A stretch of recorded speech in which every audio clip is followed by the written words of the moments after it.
pemirsa Trans 7 dimanapun Anda berada, senang sekali saya Denny alias Chandra bisa bersama dengan Anda di ILK Indonesia Lawak Club. ILK adalah acara diskusi di televisi yang menghadirkan panelis untuk debat dan juga berbeda pendapat, namun mengupas setiap masalah dengan tepat, cermat, dan tentu saja tidak bermanfaat. Dan sudah hadir panelis-panelis kita yang akan membahas mengenai hal yang tentu saja menjadi pembicaraan dari dahulu sampai sekarang, yaitu narkoba. Iya, yang pertama di sebelah kanan saya ada Mo Sidik. Mo Sidik ini dari mana Mo Sidik? Permas. Dari mana? Permas. Permas. Persatuan Remaja dan Masyarakat Sehat.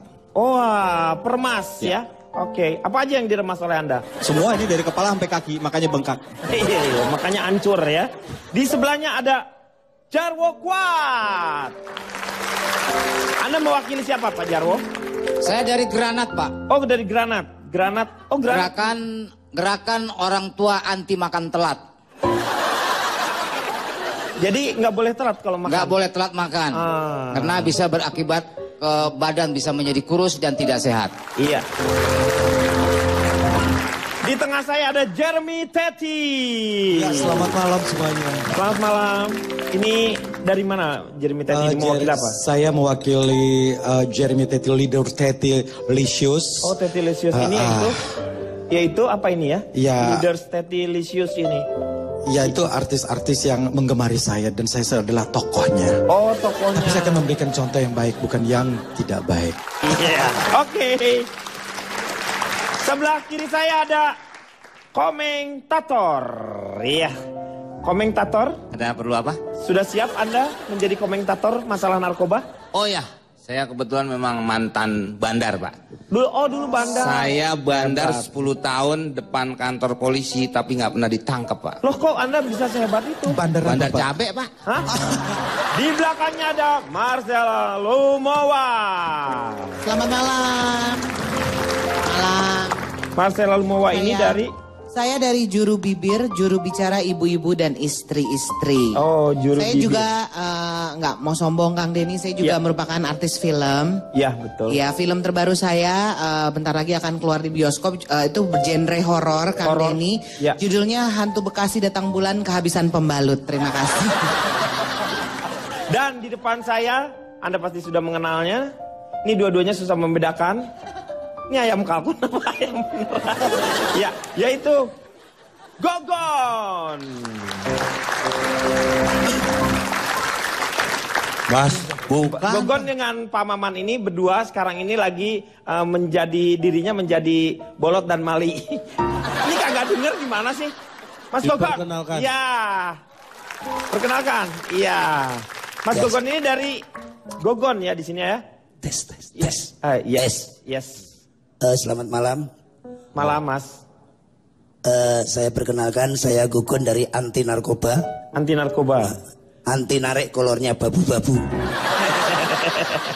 Gerakan ogah gunakan obat dan narkotika. Gogon. Iya. Dan di sebelah kanan saya yang terakhir ada Cak Lontong. Ya, salam lemper. Cak Lontong ini dari? Saya dari Dewan. Oh dari Dewan, anggota Dewan Anda dari ini ya? Dari salah satu fraksi. Fraksi? Yang belum dibentuk. Oh iya. Tapi Anda sudah beraninya hadir di sini ya? Berani saya. Iya karena. Cuma hadir ke gedung Dewan saya nggak berani. Iya kalau di sini hadir berani ya? Berani. Oke, terima kasih Cak Lontong. Sekarang kita akan sama-sama melihat topik bahasan kita hari ini.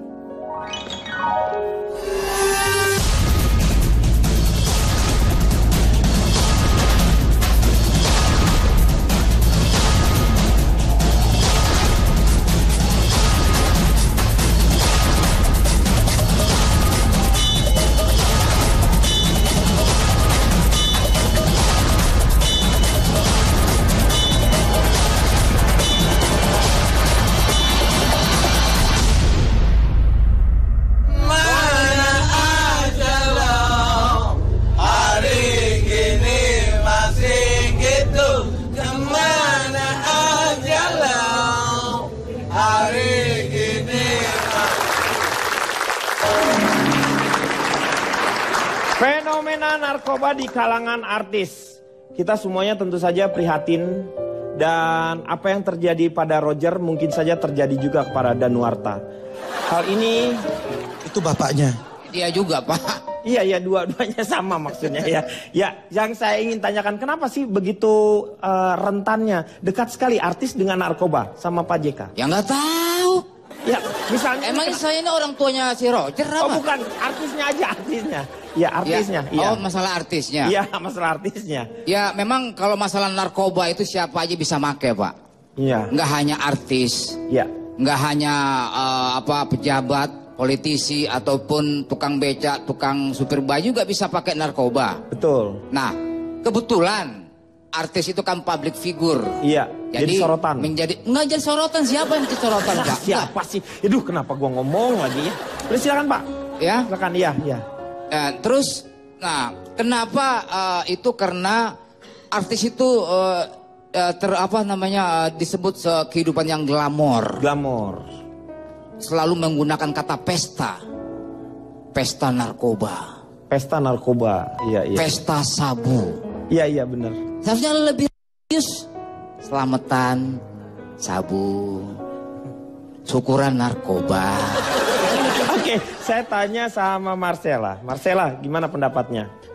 Saya sebagai artis, Pak, saya merasa keberatan kalau misalnya narkoba itu katanya... Kalau keberatan diet makanya. Jangan kesana ngomongnya ya. Jangan yang berat-berat. Ada yang lebih berat. Nanti saya dudukin. Saya sebagai artis, Kang Denny, saya merasa agak sedikit keberatan dibilang bahwa narkoba itu dekat dengan dunia artis. Karena saya sebagai artis, saya aja nggak begitu kenal dengan narkoba. Ngobrol aja nggak pernah, kenalan aja enggak. Jadi saya nggak deket gitu loh, Kang ya. Karena deket kan artinya bersahabat ya, saling curhat. Betul. Saya nggak pernah. Saya nggak kenal narkoba. Itu saya kenalnya Narji. Kalau narkoba saya nggak tahu. Jadi saya sebagai tidak terlalu mengenal narkoba tidak Kang. Terakhir Anda geger otak kapan ya? Oh iya benar juga. Enggak, tapi benar. Nah, yang kedua Kang Denny, saya ini takut sama jarum suntik. Karena tajam. Iya.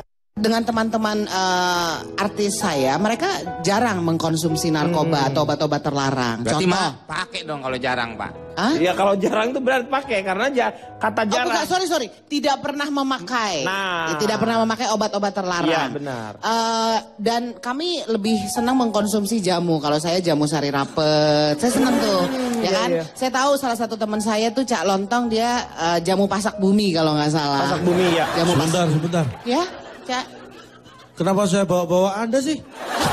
Bawa saya gitu, bawa saya. Kenapa Anda bawa saya? Kebalik.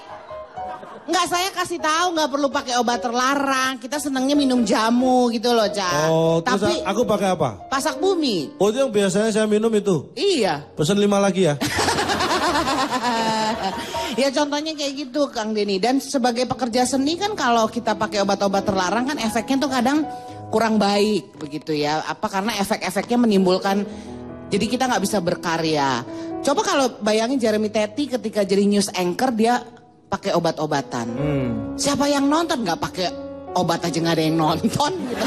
Dia Bu, banyak yang nonton ya. Kalau saya pakai mungkin siaran sambil gedek-gedek gini dong. Iya benar. Apalagi malam ya. Di belakangnya udah pakai dung dung ding dung dung dung dung dung. Aring ging. Mas sama. Begitu jadinya Kang Denny. Kamu pernah memakai Meng narkoba? Hah? Jadi tapi saya tahu jenisnya, Pak. Jenisnya apa aja? Nah, itu Yang kalau Anda tumbuhan ketahui. tuh marijuana, Heeh. mushroom. Ya, mushroom. Mushroom tahu? Tahu?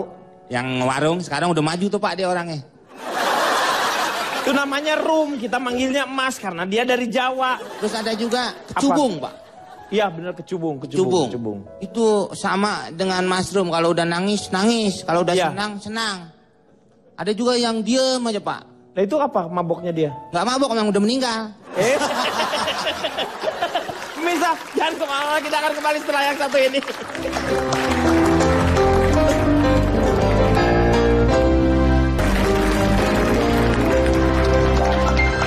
Kembali lagi di LK mengatasi masalah tanpa solusi. Ini Saya tanyanya sekarang sama Jeremy Teti sebagai bekas anchor, news anchor ya di sini. Saya tadi Bukan belum bekas, selesai, Pak. Bukan Jangan bekas. bilang bekas, baju kali bekas. Mantan. Mantan, ex ya. Kalau bekas itu beda dengan ex ya. Saya tanya ini ada sesuatu kalau misalnya yang terlibat narkoba ini adalah artis, media tuh kayaknya cepat sekali. Ya, Ya kan? ya memang karena public Padahal figure. di balik itu semua kan yang terkena narkoba untuk artis juga kalau dibandingkan dengan keseluruhan hanya berapa persen Ya, saja. paling mungkin 1% sekian. lah. Ya, Heeh. misalnya itu kenapa? Ya, karena public figure, artis ataupun selebriti itu mereka menjadi magnet pemberitaan. Iya. Bahayanya memang besar Pak narkoba itu. Tangga saya seperti itu.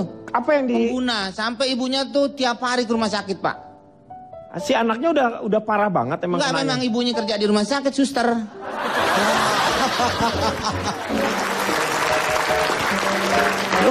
Dia ceritain ya kayak gitu. Yang dirasain Meng, lu pernah ngerasain ada teman atau siapalah yang misalnya. Karena narkoba itu kan bisa menghancurkan bukan dari segi ekonomi. Ya betul misalnya Pak, kan. semuanya. Bisa jual apa, jual itu hanya Yang untuk kaya jadi miskin, yang miskin cepat mati Pak. jadi nggak ada untungnya kan? Enggak, saya mau ngomong begitu aja. Ya memang tidak ada untungnya Pak. Iya. Orang dia nggak dagang, kecuali bandar ada untungnya. Iya. Apa juga pertanyaannya salah Pak. Iya. Pertanyaan saya harusnya gimana? Ya nggak usah nanya, kita ngobrolnya ngopi. Oh iya. Saya tanya sama calon tong, tadi Anda sepertinya ingin mengungkapkan sesuatu. Kapan? Kapan? Gak, Lu tadi saya kali interupsi yang Bapak komeng tadi. Kenapa Bapak komeng tadi? Bicaranya, Emang kenapa apa urusannya? Gue mau ngomongin kereta api. Mau ngomongin ya itu apa sih, itu sih terserah gue. Tapi kan Terlalu. Ini gue di sini. Nah kan? Nah, kan Sampai gimana segala lu? kayak saya ngomong aja diurusin. Bukan diurusin, lu ngomongin gue, kue rangi. Itu dong sama temen saling memuji. Bukan. Lu gak dipuji. Bukan itu kuenya enak. Enak. Berarti kan dipuji. enak. Lu muka lu mirip kue rangi.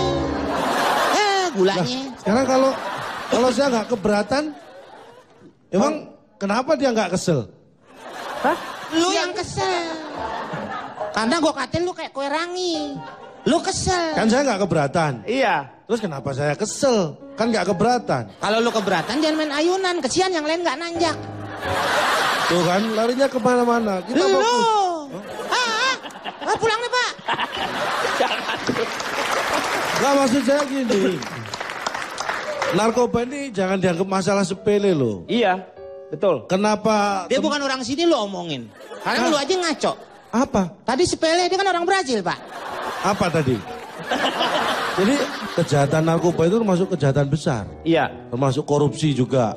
Anda bayangkan Punya 10 duit tahun. Hah? 50 ribuan. Buat beli apa? Beli bensin saya bakar. Pakai solar aja. Nah pakai ini solar. kan. Iya. Orang kita belum selesai bicara malah mau bakar-bakar api unggun lah segala. Bakar lu. Menurut data ini karena begini. Sekarang aja hampir 4 juta. 4 juta Yang terkena narkoba di Indonesia ini 4 juta korban. Hampir sama dengan penduduk Singapura. Bayangkan, negara satu Singapura kena narkoba semua.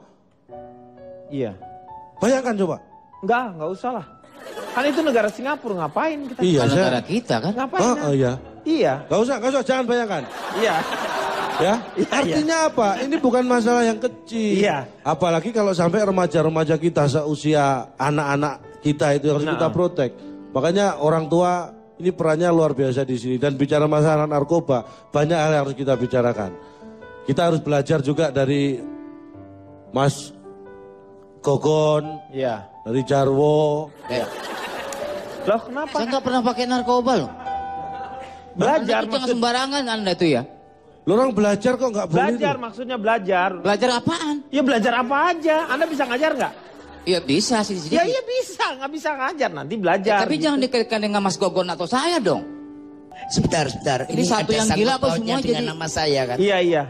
Kenapa mesti harus nyebut nama saya sama Jarwo? Nah, Terus sekarang Jarwo kan Maaf Pak, interupsi Pak. Tadi kayak suaranya musuhnya Mantili Pak. Belajar aja, tidak ada belajar aja. Bang, Itu Gogon. Gogon. Itu Siapa, Mas Pak? Gogon yang ngomong Suara itu. saya. Oh, suaranya.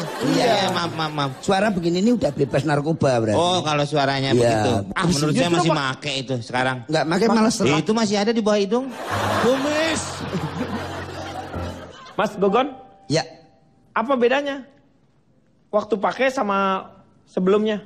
Yang jelas kalau Nanti aja ceritanya kepanjangan ya. Nanti aja setelah yang satu ini.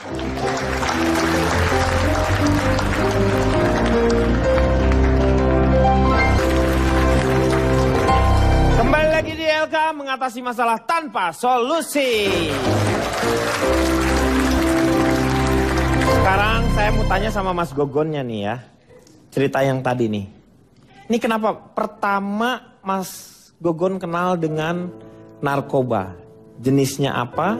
Dan kenapa harus kenal dengan narkoba tersebut? jadi begini. Pertama-tama saya sebetulnya nggak tahu tentang narkoba ya. Tahu cuma denger aja. Terus jenis-jenisnya itu juga nggak tahu. Tapi lama-lama kita memang pengen tahu aja, Jadi kepengen tahu narkoba itu harganya mahal, itu kayak apa. Terus rasanya kayak apa. Saya itu kepengen mencoba, awalnya begitu aja. Kapan itu pertama Mas Gogon? Tahun 2007. 2007. Pakai apa? Inex? Atau Waktu itu aku pakai ekstasi. oh ekstasi. Ekstasi. Iya. Yang dikenal narkoba sama Mas Gogon berarti hanya ekstasi aja. Ekstasi aja. Yang lain tidak pakai apa-apa. Belum. Terus dikenalkan lagi bentuk narkoba tapi bentuknya kayak semacam kertas. Jadi makanya ukuran kuku ini dibagi 4. Jadi nanti ditaruh di mulut, ya. Di itu. sini. Ya nanti kita bisa ngeflay. Dan itu ngeflaynya yang kita rasakan. Tahu-tahu kita bingung antara kepala dan tangan ini misah-misah. Misah-misah. Oh, Iya, misah-misah. jadi kayak puzzle ya. Iya. Jadi onnya itu nggak karu-karuan. Saya ini harus kemana? Tangan saya mana? Terus kepala saya kayak bisa masuk di bawah kaki, nongol lagi gitu. Jadi itu efeknya. Ininya ya Pak, udah di otaknya diubah gitu. Ya, jadi kita kayak bingung ini. Saya beberapa narkoba itu mencoba, akhirnya saya udah berhenti. Saya Kok bisa ketangkep? Nah ini, saya udah berhenti, nggak pakai apa-apa itu 4 tahun. 4 tahun? 4 tahun. Setelah nggak pakai tapi ketangkapnya gimana proses ketangkapnya? Ini kebetulan saya udah nggak mengenal narkoba, nggak mengenal lingkungan diskotik. Iya. Kebetulan saya kenal dengan salah satu wanita. Saya nggak tahu wanita itu kenal dengan saya. Ya kenalan baik, terus tahu-tahu dia bawa narkoba, bawa sabu itu. Pada saat diproses ketangkap itu memang Mas Gogon lagi pakai sabu itu? Enggak. Loh, tangkapnya Enggak pakai apa-apa. Jadi begitu saya make, kan? Begitu saya make, terus tanggal 17 ya, saya tanggal 17 Agustus itu make. 17, 18, 19, 20. Nah itu baru kita ada masalah itu. Jadi kita udah nggak make itu. Jadi bukan ditangkap. Oh terakhir 17 makanya. Tapi bukan ditangkap. Jadi makainya itu tanggal 17. Berarti nggak ikut upacara ya? Berarti nggak ikut upacara ya. Boleh ikut nanya nggak Mas Denny? Boleh. Peristiwanya saya ingat Mas ditangkap di perumahan Mas Neglasari. Iya. Di rumahnya ya? Di rumahnya Di rumah. tanggal 22 Agustus Tanggal 2007. 5 hari setelah pingsan. Tanggal 21 malam dibawa 22. Pada saat itu anak sudah 4. Ya. Cucu sudah 2. Kebayang nggak ketika kemudian tertangkap dan membayangkan wajah cucu? Saya tuh kangennya justru malah kangen dengan rumah. Yang di Solo atau yang di Yang di Solo. Tapi waktu cucu dengan istri dengan anak nengok? Kebetulan cucu saya, anak saya tidak boleh nengok saya. Karena? Karena itu tanggung jawab saya, itu apa itu perbuatan sayalah yang nanggung, jangan anak cucu ikut terlibat itu. 3 tahun nggak ketemu cucu gimana rasanya, Mas? Nggak apa-apa. Biasa aja ya. Biasa-biasa aja. Kakek dulu. Saya cuma kangen rumah aja. Kangen rumah aja. Kangen rumah. Iya. Iya, oke. Saya mau tanya sama Cak Lontong. Cak Lontong menyesal nggak dengan kejadian Mas Gogon ini? Saya nggak inget cucu karena saya belum punya cucu. Saya nggak tanya cucunya. Tadi saya nirukan Mas Gogon. Saya tanya. Nggak pernah inget cucu tadi loh. Jadi saya terbawa dengan cerita Mas Gogon. Saya menyayangkan, saya kenal baik dengan Mas Gogon ya kan, senior kita juga. Saya menyesalkan ini terjadi di antara kita. Tapi ini sekali lagi ini bukan masalah artis atau bukan ya narkoba ini. Ini Tapi Anda kaget masalah nggak seluruh. ketika Mas Gogon ternyata ketika diperiksa ternyata positif? Kaget nggak seorang laki-laki positif? Saya terus terang Laki-laki kaget. positif itu aneh menurut saya. Saya kaget, terus terang kaget dan saya malah takut kalau saya dituduh yang berbuat malah gitu kan awalnya.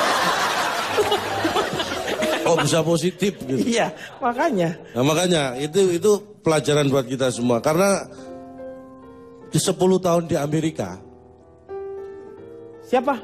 ada teman saya 10 tahun di Amerika.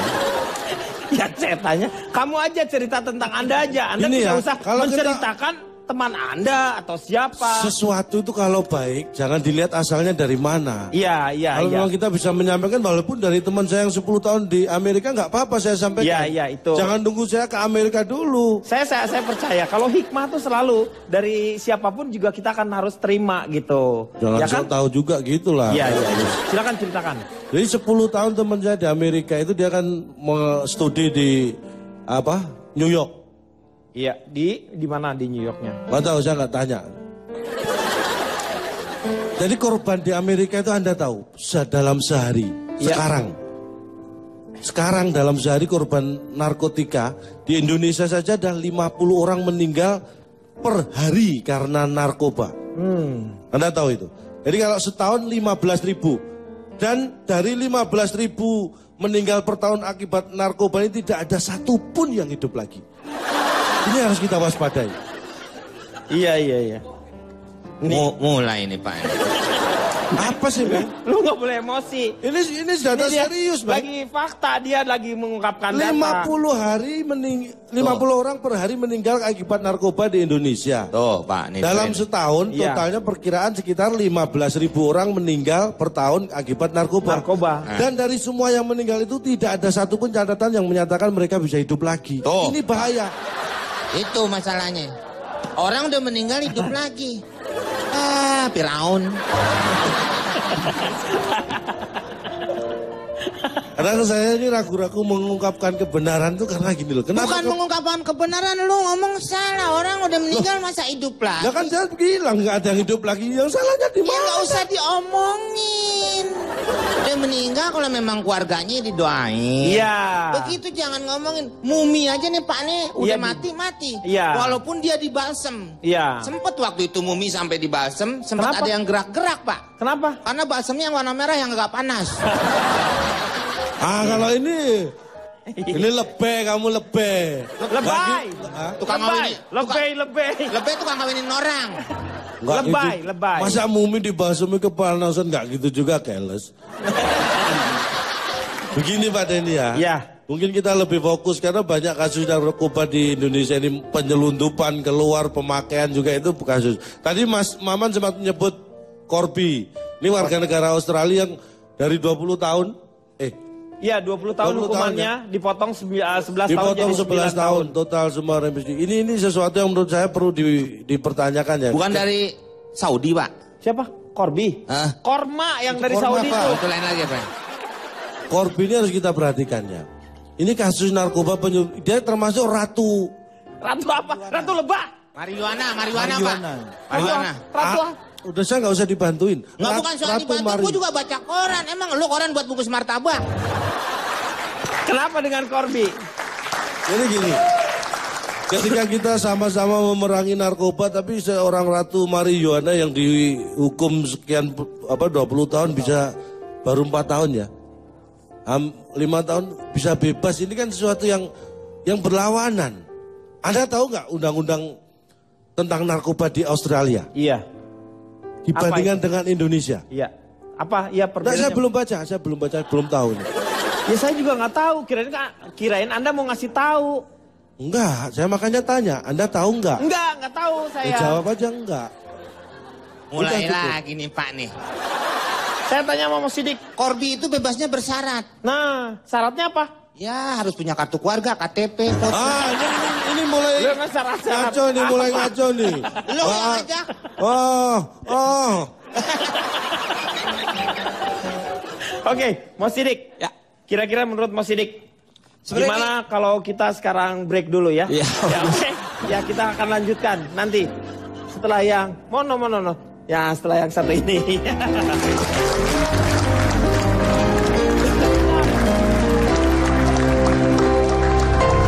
Kembali lagi di LK, mengatasi masalah tanpa solusi. Gilirannya Mas Sidik sekarang. Bagaimana melawan yang namanya kejahatan narkoba ini? sebenarnya solusinya udah ada di diri saya. Wah, apa itu? Indonesia itu harus banyak orang gendut, Pak. Apa hubungannya dengan narkoba ini? Tadi apa? Takut jarum suntik. Takut jarum suntik. Kalau orang gendut, jarum suntiknya yang takut kita. Kenapa nggak Sembunyi. Terus yang kedua adalah pengedaran narkoba itu adalah tempat sepi dan gorong-gorong dan juga gang-gang sempit. Kita masuk gang sempit aja nggak muat. Makanya solusi dari segala solusi adalah jadi gemuk aja. Tapi yang gendut banyakan bandar ya Pak. Hah? Bandar yang gendut. Justru lebih membahayakan lagi. Iya. Karena kan kalau pemakai hanya direhab Pak ya. Direhab. Direhab nanti mau yang 2 lantai, 3 lantai kan biasanya gitu tuh Pak. Pemain mau kamarnya dirubah, apa? Itu renovasi Bang Renovasi. Beda tuh Pak. Pak Denny. Ya. Beli spiritus. Lama-lama gue ngeselin lu nih. Gue. Apa jadi lo? Ngomong tuh diatur, ini rehab itu penyembuhan bagi korban narkotika, Iya, bukan tapi- rehab rumah. Nah sekarang kalau Cak Lontong rumahnya mau direhab, sama nggak? Masa orang disamain namanya benda mati? Lah ini yang kamu keliru. Yang sebenarnya gimana? Kita tanya dulu, Mas Sidik, kamu orang apa benda mati? Saya benda mati sudah renovasi 3 kali. Oh berarti ini rumah direhab. Iya. Oh, pantes Pak Jarwo jadi orang kaya sekarang. Emang kenapa? Itu ada 2 lantai di situ. Ruko. Balik lagi nih sama Mas Sidik. Jadi mengatasinya dengan yang gemuk. Dengan gitu, gendut. Nah tapi memang benar kata Bang Komeng, katanya orang gendut itu memang jadi bandarnya. Kita juga biasanya orang gendut itu adalah yang mengedarkan. Karena badan kita ini kalau diperiksa Pak, Ya. itu bisa menyembunyikan barang-barang narkoba. Karena banyak lipetan. Saya lihat lebih banyak tidak disembunyikan narkoba di sini sulit ya. Tapi Anda bisa menyembunyikan sembako di sini ya. Iya. Jadi tadi mau saya sembunyiin ini, bisa masuk sini. bisa langsung hilang ya. Nah ini Ini sih langsung, bukan. nah, ini kan hilang. Langsung ada. Nah, ada lagi nih. Ini kok ada yang nyundul nih. Pak Denny, nyundul nih. saya boleh tanya Pak Denny? Boleh. Kepada siapa?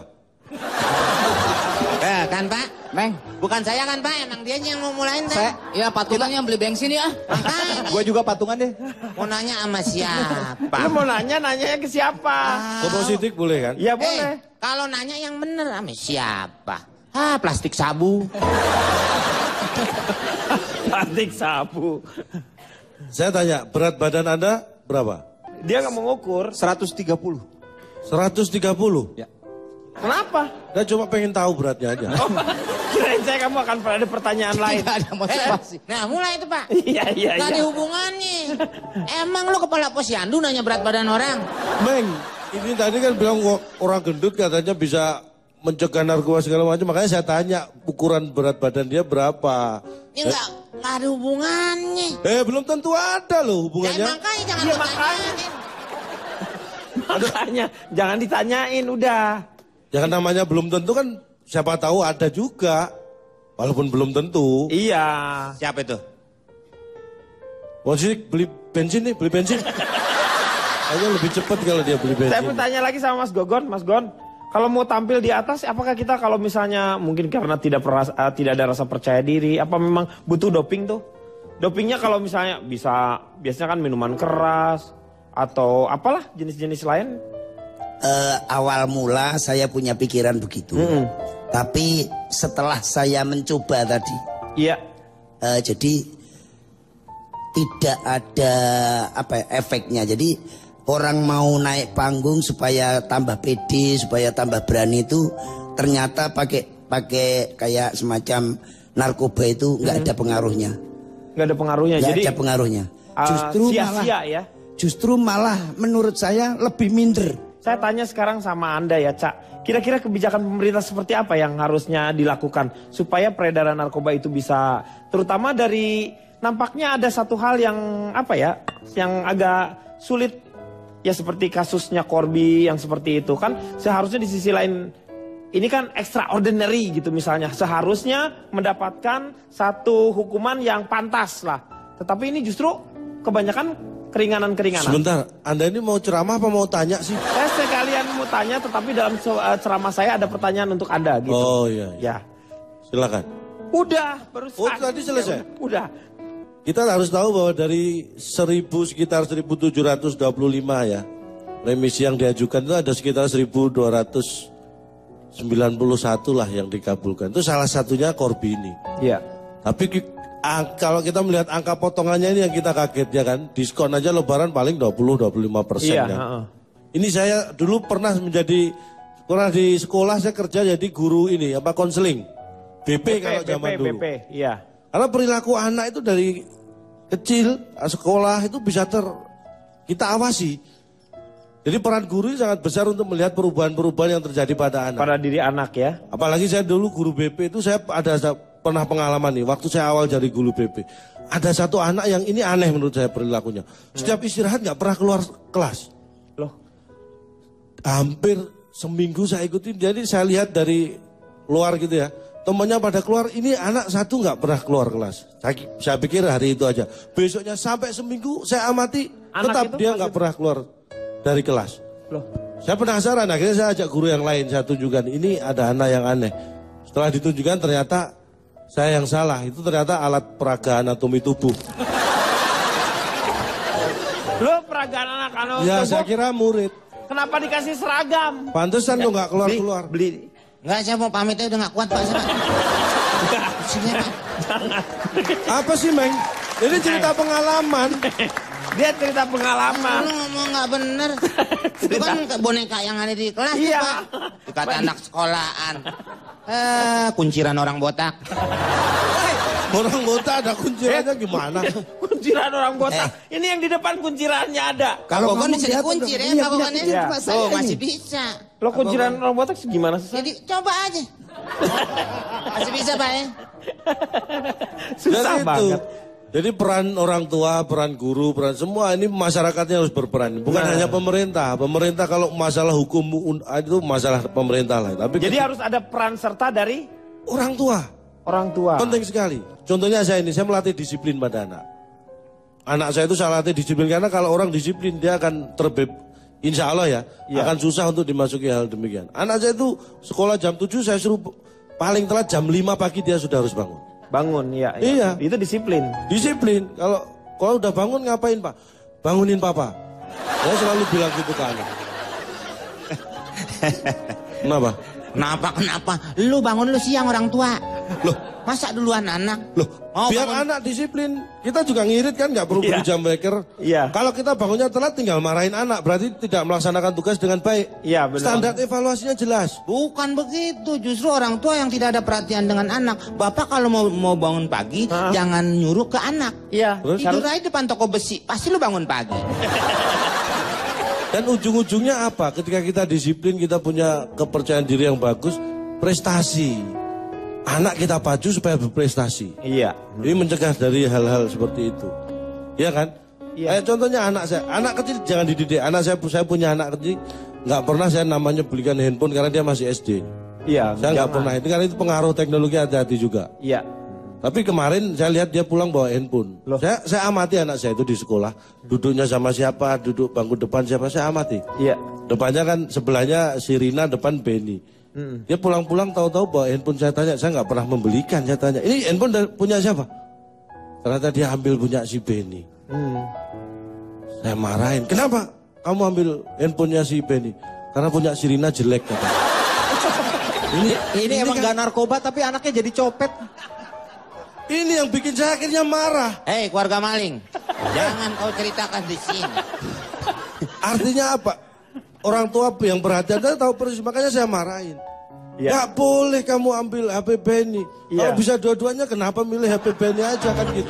Jangan beda-bedakan. Itu salah satu dari prestasi yang Anda Karena lakukan. contohnya saya ini mohon maaf saya bukan pamer, saya prestasi ini iPad saya ini ya dapat karena prestasi saya. Prestasi Anda apa itu? Saya juara lomba lari. Anda harus tahu saingannya ini orang satu kampung pemilik iPad ini sama polisi saingannya.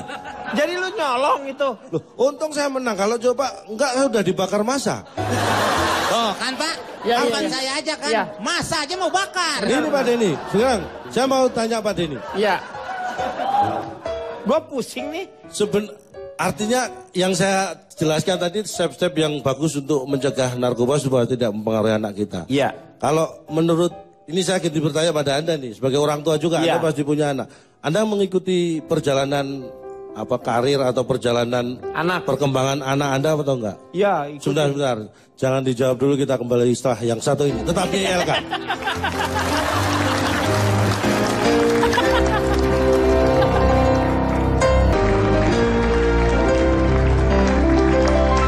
Kembali lagi di ILK, mengatasi masalah tanpa solusi. Saya mau tanya sama Marcella, kira-kira menghindari hal-hal tersebut supaya kita tidak tergoda. Sementara kita kan kalau misalnya mau tegas sama temen misalnya kan suka kurang gak enak gitu atau gimana lah ya. Cara-caranya seperti apa yang supaya mereka juga tidak tersinggung tetapi mengatakan bahwa kita berbeda gitu. Kalau saya intinya saya lihat lingkungannya ya Kang, lihat teman-temannya gitu. Kalau teman kan harusnya kasih motivasi yang terbaik gitu loh.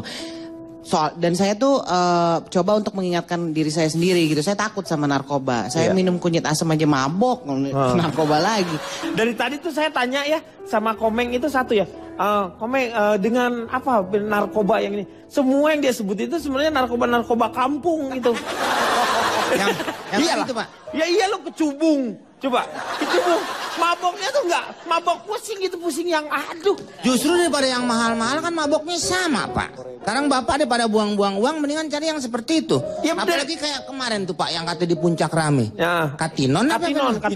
Itu kan dari yang bahan murah juga. Iya sebenarnya. Iya. Itu dari Afrika diimpor. Iya. Dan orang-orang yang bekas imigran-imigran itu ternyata bawa-bawa gituan Pak. Ditanam lah.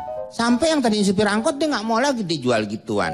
Iya, sebenarnya katinon di sana sendiri juga jadi kayak apa? Buat sirih ya. Iya. Jadi kayak sirih sebenarnya. Paling ngapain mahal-mahal kalau sama. Makanya kalau ada dijedotin yang enak, mendingan itu daripada beli pakai. Pak benjol dong kamu tuh gimana? Belum tentu Pak. Kalau yang efeknya ketawa sendiri tuh apa sih Kang? Yang ketawa sendiri. Itu lu. Mushroom. Kecubung. Terus tadi jenisnya satu lagi mushroom. Mushroom itu juga sebenarnya efeknya adalah keracunan sebenarnya kan. Jadi yang dari kotoran kerbau, jamurnya nanti dicampur dengan apa? Bisa telur digoreng apa aja bebas. Dia digoreng, nah itu efeknya memang halusinasinya kita loh yang luar biasa. Jadi nggak halus sih Pak, itu masih kasar soalnya kan barang telur halusinasi. Halus nih lu sini halus. Halusinasi. Nih karena halusnya bubur. Nah bukan nasinya yang halus, lusinya yang halus. Halusinasi. Pak Denny? Ya. Gak pengen beli spiritus? Hah? Pengen beli spiritus gak? Saya berubah pikiran nampaknya. Kan? Saya mau beli granat kayaknya nih. Kalau yang senjata rakitan Cipacing Pak, Sukabumi. Tahu bukan Cipacing bukan Sukabumi, Meng. Dipindahin, enggak pindah dia. Sebelum Nagrek itu namanya Cipacing. Nagrek? Iya sebelumnya. Nagrek mau ke sono dong, Garut. Iya. Bapak mau turun di mana sih sebenarnya? Ya.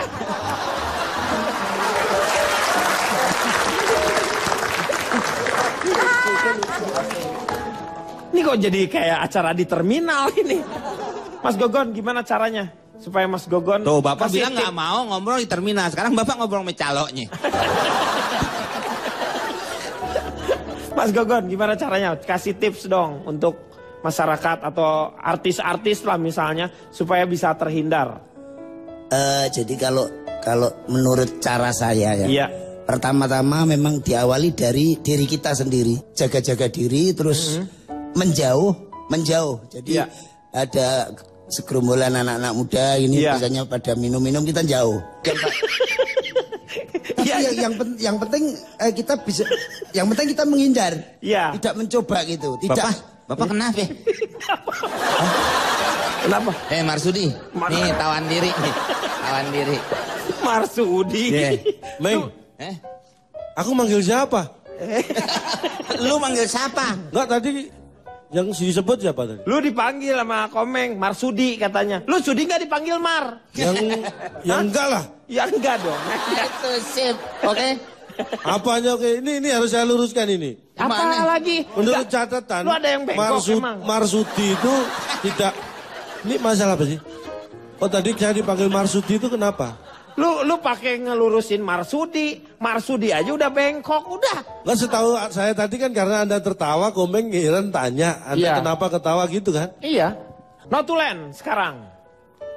Baik, saya mewakili saudara kembar saya, Mas Gogon. Ini kembar serem kalau yang ini. Bukan kembar siem, kembar serem. Mas Denny tahu UN? Oh tahu dong. Apa Mas Denny? Ujian nasional. Ada yang lebih penting dari ujian nasional menurut saya. Apa itu? Tes urin nasional. Oh semua dites urin. Semua orang Indonesia dites urin. Karena angkanya sudah mengkhawatirkan. 2009 3,2 juta orang Indonesia menggunakan narkoba. Dan 2013 4,9 juta. Sekitar 921.695 pelajar dan mahasiswa.